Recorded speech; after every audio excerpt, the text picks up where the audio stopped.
السلام علیکم مینوالو. خپل یو نظم تاسو سره شریکوم چې داغي موضوع د هوس موضوع لري. امید لرم تاسو به خوښ شي. وایي چې دا څنګه مسلمان دی، دا د څنګه ایمان دی، دا څنګه مسلمان دی، دا د څنګه ایمان دی، د بل عزت غل دی، د نن دور دا انسان دی. دا څنګه مسلمان دی، دا د څنګه ایمان دی، د بل عزت غل دی، د نن دور دا انسان دی. نه جی نه، دغه انسان نه دی، لیو دی، زناور دی. نه جی نه، دغه انسان نه دی، لیو دی، زناور دی. د دین ایمان مذهب او د حیا نه ناخبر دی. پښتون یې که د بل وطن وګړی یې ځوانه، پښتون یې که د بل وطن وګړی یې ځوانه، پتا هم ادبار ورک شو بی ادبار بی ایمانه. د خدای او د رسول او د سنتو بے خبره زمونږ د دې زړونو دی پور تکړلو خړه. د هر پښتون زړه غواړي چې وجود در لټوټي کړي، د هر پښتون زړه غواړي چې وجود در لټوټي کړي، چې ستا په دې کچه ځوانۍ د اور بلې لمبې کړي، کړۍ چې د غړو سور کړي او تا پکې گزار کړي، کړۍ چې د غړو سور کړي او تا پکې گزار کړي، چې ستا غوندې بې پته د خوبونو نه بیدار کړي، چې داسې بې ضمیره بل پیدا نشي په قام کې، چې داسې بې ضمیره بل پیدا نشي په قام کې. ته لاړ شي یو ماشوم له ژوند ورله نیلام کړي، چې داسې بې ضمیره بل پیدا نشي په قام کې. ته لاړ شي یو ماشوم له ژوند ورله نیلام کړي. د مور د زړه د سړکو د درد ځان خبر کړه، د مور د زړه د سړکو د درد ځان خبر کړه، ځان اوجنه پانسی که ځان د تنه جدا سر کړه. ته اوس هم سترګې وغړې سا واخلې اوبه وڅښې،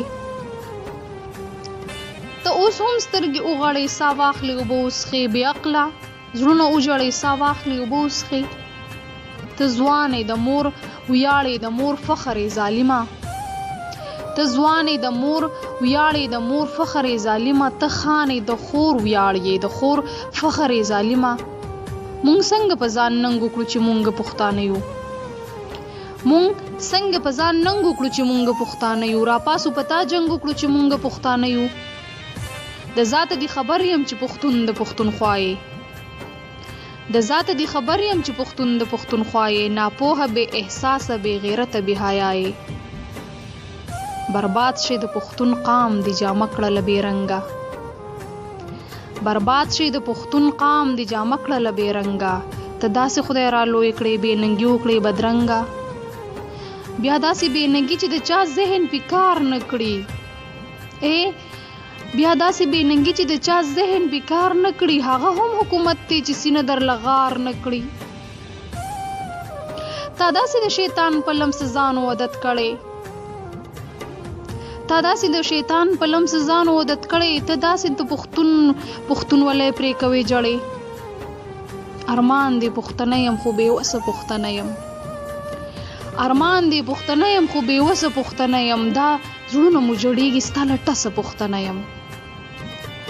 دا سترګې پښتنې دي د کارغانو د خوراک شه، دا سترګې پښتنې دي د کارغانو د خوراک شه، له حد کې ورځې شپې دي د مارانو د خوراک شه، راتنګ در باندې قبر شه هډوکي دي ټول مات شه، راتنګ در باندې قبر شه هډوکي دي ټول مات شه، چې خلاصه پښتونخوا شي درنه نوم دي هم میراث شه. سو داسې ماشومان چې دا ټول درندګانو عزت ورله تعالی کړي، دغه څنګه ظالمانو پشمار د 18 کالو دغه ماشومانې بدن ورله ټول اوچې چې ګنې کړي ورله ورانې. نو د هغې مور د زړه آهونه خو لږ واوره، د هیڅ دی پاتې نکړه فریادونه یې لږ واوره.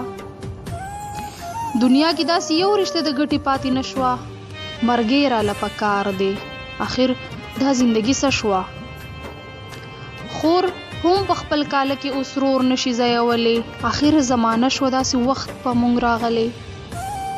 اخلاص سوچ دی راغونډ کړه، د نن دور انسانان دي، اخلاص سوچ دی راغونډ کړه، د نن دور انسانان دي، د بل عزت تغله دي، د عزت خریداران دي.